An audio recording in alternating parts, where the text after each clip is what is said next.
Je suis le gardien de l'église Saint-Augustin depuis plus de 30 ans.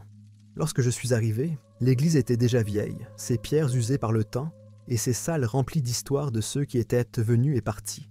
La communauté qu'elle desservait était petite, en perte de vitesse même à l'époque, mais il y avait quelque chose de sacré dans ce lieu. Ce n'était pas seulement le bâtiment lui-même, mais le sentiment de paix qu'il semblait dégager. Les gens venaient en se décharger de leur fardeau, chercher du réconfort en Dieu, et repartaient en se sentant plus légers. J'étais fier d'être le berger d'un tel lieu. Mais il y avait toujours quelque chose d'étrange dans les étages inférieurs de l'église. Lorsque je suis arrivé, le prêtre précédent, le père Dominique, m'a dit que je ne devais en aucun cas entrer dans la crypte. Il l'a dit avec une gravité qui m'a hérissé le poil, et bien que j'ai voulu le questionner, j'ai vu qu'il n'était pas prêt à en parler. J'ai donc obéi. Au début. Le père Dominique était un homme bon, gentil et dévoué à sa foi. Il n'a jamais parlé de la crypte après cette première conversation, et je ne l'ai jamais vu y descendre. Pour autant que je sache, ce n'était qu'une partie de la vieille église, oubliée et négligée. Mais au fil du temps, j'ai commencé à remarquer de petites choses. Des bruits étranges au milieu de la nuit, comme des grattements, une légère odeur de pourriture qui montait des niveaux inférieurs pour disparaître aussi vite. J'ai mis cela sur le compte de l'âge du bâtiment. Les vieux bâtiments comme celui de Saint-Augustin avaient leurs particularités. Des fissures dans les planchers, des courants d'air dans les couloirs, des tuyaux qui claquaient quand ils ne le devaient pas. Et pourtant, quelque chose ne me convenait pas. Lorsque le père Dominique est décédé inopinément, la responsabilité de l'Église m'a été confiée. Les funérailles ont été discrètes. Il n'avait pas de famille, pas d'amis proches en dehors de la congrégation. Il a été enterré dans le cimetière de l'Église. Et c'est tout. Mais la crypte m'appelait d'une manière que je ne pouvais expliquer. Je la sentais m'attirer, tirer sur les bords de mon esprit, comme un sombre secret attendant d'être découvert. Un soir, après l'office, j'ai finalement cédé à la tentation. J'ai attendu que l'église soit vide, les portes verrouillées, les bougies éteintes. La crypte avait toujours été interdite, mais le père Dominique étant parti, plus personne ne pouvait m'empêcher de l'explorer. Je me dirigeais vers les niveaux inférieurs, un lourd trousseau de clés à la main. La porte de la crypte était vieille, ferrée et rouillée. J'hésitais un instant avant de glisser la clé dans la serrure et de la tourner. Le bruit des gorges qui s'ouvrent résonne dans l'étroit couloir, plus fort que je ne m'y attendais. La porte s'ouvrit avec un gémissement, révélant une série de marches en pierre qui s'enfoncèrent dans l'obscurité. Je pris une profonde inspiration et descendis, le cœur battant dans ma poitrine. L'air devenait plus froid au fur et à mesure que je m'enfonçais. L'odeur de décomposition se faisait plus forte. Lorsque j'atteignis le fond, je me retrouvais dans une chambre étroite, éclairée seulement par la faible lueur de la lanterne que j'avais apportée avec moi. La crypte était petite, à peine plus que quelques murs de pierre et un sol en terre battue. Il n'y avait pas de corps, pas d'os, juste une série de vieilles chaînes rouillées boulonnées au mur, dont le but n'était pas clair. Au centre de la pièce, un autel de pierre se dressait, sa surface tachée de quelque chose de sombre, du sang, peut-être, mais c'était trop vieux pour le dire. Et puis je l'ai vu, une grande grille de fer encastrée dans le sol à l'autre bout de la pièce. Je m'approchais prudemment, ma lanterne projetant des ombres vacillantes sur les murs. La grille était verrouillée, un épais cadenas de fer la retenant en place. Je m'accroupis, regardant à travers les barreaux, mais tout ce que je voyais, c'était l'obscurité. Mon estomac s'est retourné lorsque j'ai compris ce qu'était cet endroit. Le père Dominique avait caché quelque chose ici, quelque chose de dangereux, quelque chose de vivant. J'ai essayé de repousser le malaise qui me gagnait, mais plus j'y réfléchissais, plus cela prenait un sens. Les bruits étranges de la nuit, l'odeur de décomposition, tout indiquait que quelque chose ou quelqu'un était gardé ici. Mais pourquoi? Qu'est-ce que le père Dominique cachait? J'ai quitté la crypte cette nuit-là, en fermant la porte derrière moi, mais je n'arrêtais pas d'y penser. Au cours des semaines suivantes, je suis retourné de plus en plus souvent dans la crypte. Chaque fois, je m'enfonçais un peu plus, j'explorais un peu plus loin, jusqu'à ce que je trouve le courage de déverrouiller la grille. C'était une erreur.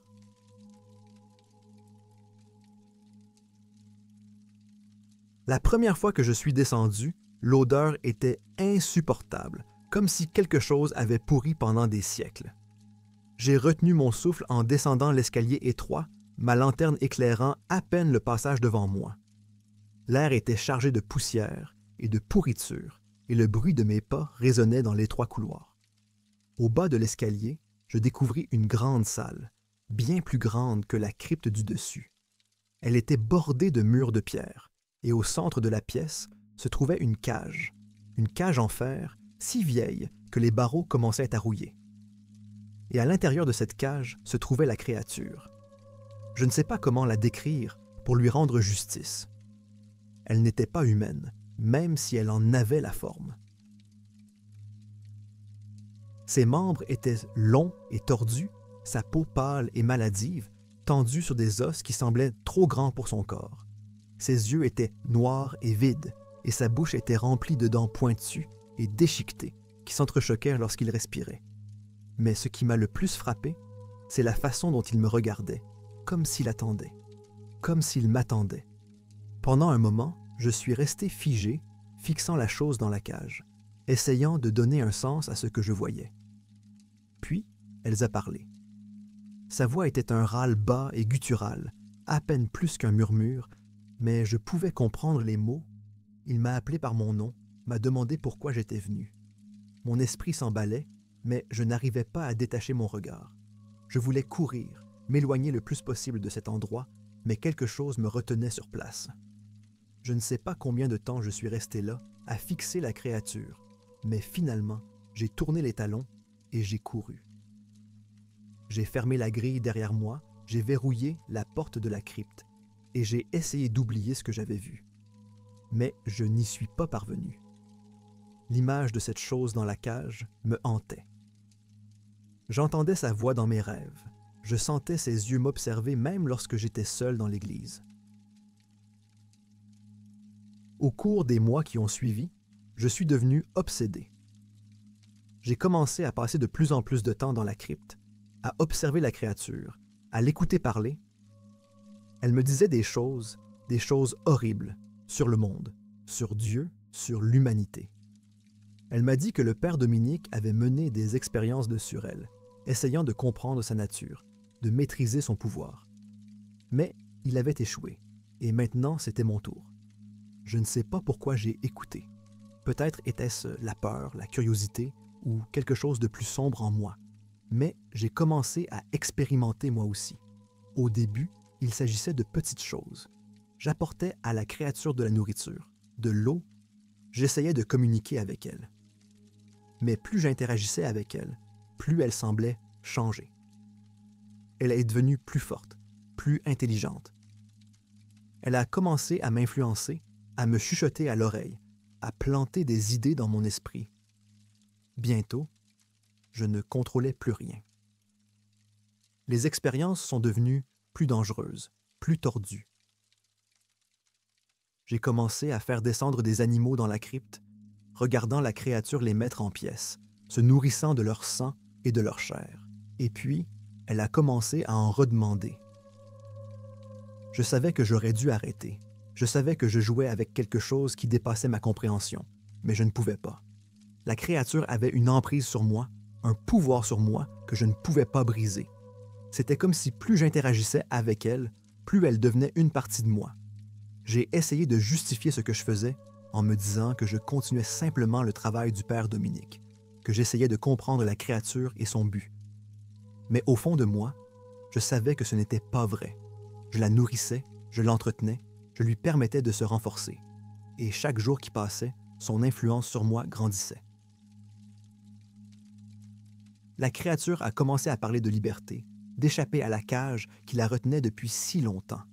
Elle m'a dit que le père Dominique l'avait gardée emprisonnée pendant des siècles, utilisant son pouvoir à son propre profit et qu'il était temps de la libérer. Il m'a promis que si je l'aidais, je serais récompensé au-delà de mes rêves les plus fous. J'aurais la connaissance, le pouvoir, tout ce que j'avais toujours voulu. Mais je savais déjà à l'époque qu'il mentait. Je suis devenu paranoïaque. L'Église, qui était autrefois un lieu de paix et un sanctuaire, ressemblait désormais à une prison.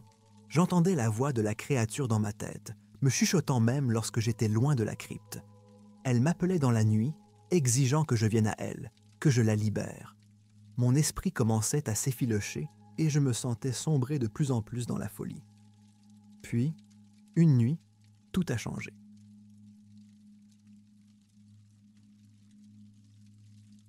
J'étais assis dans l'église, essayant de prier, essayant de trouver un semblant de paix, quand j'ai entendu la porte de la crypte s'ouvrir en grinçant. Je me suis figé, mon cœur battant dans ma poitrine. Je savais ce que c'était. La créature ne se contentait plus d'attendre. Elle venait vers moi. J'ai pris ma lanterne et je me suis précipité vers la crypte, mes mains tremblant lorsque j'ai déverrouillé la porte. Je poussai la porte de la crypte, le souffle court. Mon corps tremblait sous le poids de ce que je savais être en train d'arriver. La créature, emprisonnée depuis si longtemps, s'impatientait. Je pouvais sentir sa présence comme une force tangible qui me pressait, me demandant de descendre et d'affronter ce que j'avais déclenché. La descente me parut plus longue que d'habitude, chaque pas résonnant dans le silence des bas-fonds de l'église. L'air était chargé de la puanteur familière de la pourriture et de la décomposition, mais il y avait quelque chose d'autre cette fois, un faible bourdonnement, presque comme le son d'une énergie vibrant juste sous la surface. Il semblait battre au rythme de mon cœur, comme si les murs même de la crypte étaient vivants, se nourrissant de la force malveillante qui se trouvait en dessous. Lorsque j'atteignis le fond, la pièce était baignée d'une lueur sinistre. Ma lanterne vacilla lorsque je la levai, projetant de longues ombres déformées à travers la chambre. Et la créature était là, debout, au centre de la pièce, libérée de sa cage. La créature avait changé. Ce n'était plus la chose frêle et tordue que j'avais vue la première fois. Elle avait grandi, ses membres étaient désormais épais et musclés, et son corps me dominait avec une grâce peu naturelle. Sa peau pâle, tendue sur ses os, s'était assombrie et ses yeux noirs et creux brillaient d'une intelligence maladive. Sa bouche, ses dents pointues et déchiquetées, se recourbaient en quelque chose qui ressemblait à un sourire, mais il n'y avait en lui ni chaleur ni humanité. Je pouvais sentir l'attraction, le même pouvoir qui m'appelait à la crypte depuis des mois, mais maintenant, elle était plus forte, plus écrasante. La voix que je n'avais entendue qu'en chuchotant emplissait maintenant mon esprit, une cacophonie de promesses et de menaces qui m'empêchait de penser correctement. Elle me parlait sans mots, la connexion entre nous étant si profonde que le langage n'était plus nécessaire. Il me montrait des visions, des éclairs de sang et de feu, de chaos et de destruction. Il me promettait tout ce que j'avais toujours voulu, le pouvoir, la connaissance, la capacité de plier le monde à ma volonté. Mais je savais que ce n'était que des mensonges. Ils avaient toujours été des mensonges.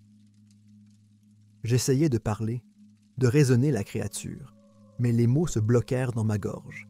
Mon esprit était un mélange de peur et de confusion, déchiré entre le désir de fuir et la réalisation écœurante que tout cela était de ma faute. J'avais laissé faire. J'avais nourri la créature, je l'avais entretenue, je l'avais laissée devenir plus forte. Et maintenant, il n'y avait plus de retour possible. La créature s'est avancée vers moi, ses bras allongés se sont tendus comme si elle voulait m'étreindre. Mais je savais qu'il n'en était rien. Il n'y avait aucune compassion, aucune pitié dans ses mouvements. Elle jouait avec moi, savourant l'instant avant de me consumer corps et âme. Je trébuchai en arrière, manquant de faire tomber la lanterne en trébuchant sur le sol inégal. Mon cœur battait la chamade, mon esprit me criait de courir, de sortir de là avant qu'il ne soit trop tard. Mais alors que je me retournais pour fuir, je me rendis compte que la porte de la crypte s'était refermée derrière moi. Que ce soit la faute de la créature ou de mon propre manque de jugement, j'étais prise au piège. La créature se mit à rire, un son qui ressemblait plus à un gargouillis qu'à quoi que ce soit d'humain. Elle savait que j'étais coincé. Elle savait qu'il n'y avait pas d'échappatoire. À ce moment-là, j'ai senti quelque chose se briser en moi. La peur, la culpabilité, la pression écrasante qui s'était accumulée en moi depuis des mois ont fini par exploser. J'avais mis cette chose au monde, mais je ne la laisserais pas quitter cette crypte.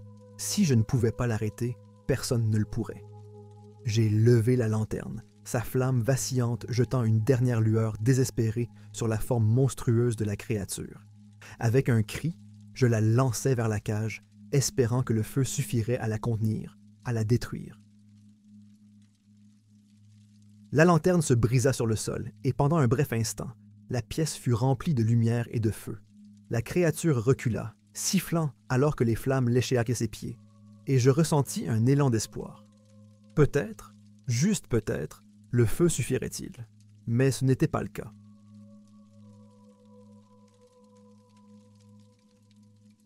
Le rire de la créature s'éleva à nouveau, plus fort cette fois, plus menaçant. Les flammes dansaient autour d'elle, mais elles ne la blessaient guère. J'ai regardé avec horreur la créature traverser le feu, ses yeux noirs fixés sur les miens, et j'ai réalisé que je n'avais fait qu'empirer les choses. Il était libre à présent, complètement libre, et je ne pouvais rien faire pour l'arrêter. J'ai reculé contre le mur, l'esprit en ébullition, à la recherche d'une quelconque solution. Les expériences, les recherches, il devait y avoir quelque chose que j'avais manqué, un moyen de l'affaiblir, de la renvoyer dans l'enfer d'où elle venait. Mais la créature était déjà sur moi. Elle tendit sa main froide et griffue autour de ma gorge, me soulevant du sol avec facilité. Je haletais, ma vision se brouillait tandis que je luttais contre sa poigne de fer. La pression dans ma tête augmenta jusqu'à ce que je pense que mon crâne allait exploser, et pendant un moment, je me réjouis de l'obscurité qui se rapprochait. Puis, au milieu de ma panique, j'ai entendu quelque chose, une voix. Ce n'était pas la voix de la créature, ni les chuchotements écœurants qui m'avaient hanté pendant des mois. Cette voix était différente, calme, régulière, presque familière. Elle m'appelait de quelque part au plus profond de mon esprit, traversant le chaos comme un phare de lumière dans les ténèbres. Et puis, je me suis souvenu. Le ligotage, la dernière expérience du père Dominique, celle sur laquelle il avait travaillé en secret avant sa mort. Il s'agissait d'un ultime effort pour contrôler la créature, la lier à l'Église et l'empêcher de s'échapper. Il ne l'avait jamais achevé, ou du moins, c'est ce que j'avais cru. Mais le rituel, les pièces étaient toujours là, cachées dans les marges de ses notes, éparpillées parmi les textes anciens de l'Église. Si je pouvais le compléter, si je pouvais lier la créature à nouveau, je pourrais peut-être l'arrêter. Avec mes dernières forces, je fermai les yeux et me concentrai sur les mots du rituel.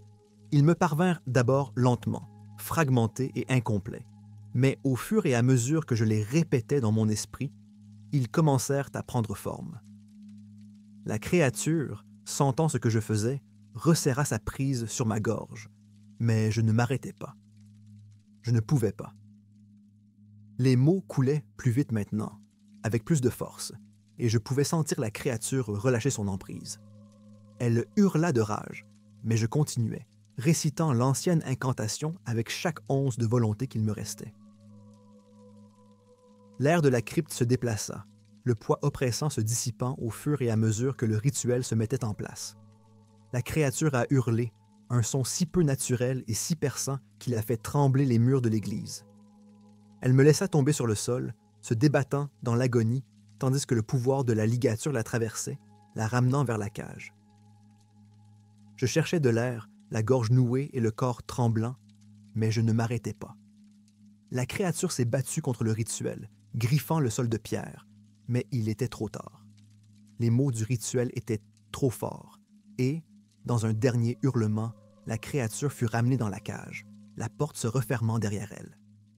Le silence qui suivit fut assourdissant. Je suis resté allongé sur le sol en pierre froide pendant ce qui m'a semblé être des heures, trop faible pour bouger, trop terrifié pour faire quoi que ce soit d'autre que respirer. La créature était de retour dans sa cage, ligotée une fois de plus, mais je savais que ce n'était qu'une solution temporaire. Le rituel avait fonctionné, mais il ne tiendrait pas éternellement. J'ai fini par me lever de force. Mon corps me faisait souffrir, mon esprit était brisé, mais je savais ce que je devais faire. Je devais sceller la crypte, de façon permanente. Personne d'autre ne pourrait jamais descendre ici.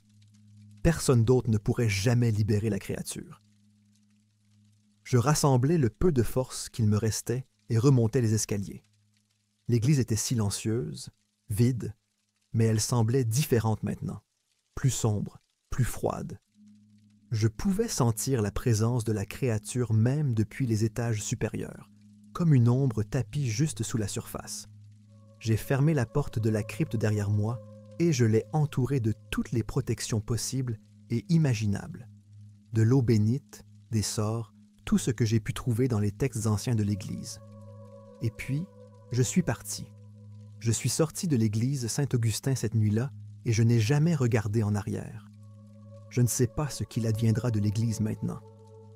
Je l'ai laissé entre les mains du diocèse, mais j'ai veillé à ce qu'il sache que la crypte ne doit jamais être ouverte. Je doute qu'il m'écoute. Les gens aiment fouiller dans ce qu'ils ne comprennent pas et un jour ou l'autre, quelqu'un y descendra. Et quand ils le feront, ils trouveront ce que j'ai laissé derrière moi. La créature est toujours là, à attendre. Je peux la sentir, même maintenant, à des kilomètres de l'église. Ses chuchotements s'insinuent encore dans mes rêves. Ses yeux me hantent encore dans l'obscurité. Il n'en a pas encore fini avec moi, et je le sais. Mais je n'y retournerai pas. Je ne peux pas. Parce que la prochaine fois, je ne suis pas sûr de pouvoir l'arrêter.